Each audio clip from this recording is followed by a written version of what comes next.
Hello everyone, welcome back to my channel Unique Bundle. Let's get straight to the point. Today I'm going to show you how to make your PC faster. So first of all, go to search bar and type startup app, open it up, and then what you do, if you don't use those applications frequently, I mean every day, so you turn those applications off. So once you turn those applications off, your PC run faster. However, if you need to use those application, any of those application, so you have to go back here and turn those on. Otherwise, you won't able to use those. So if I need to use Microsoft Defender, I come back here again and turn it on. For example, if I need to use voice mode, I come back here and turn it on. For now, I keep it off.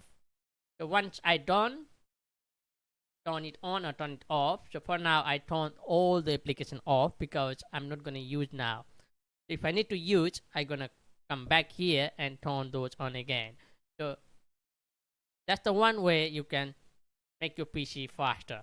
So thank you very much for watching my video. Please don't forget to subscribe and click on bell icon for next video. Thank you very much for watching.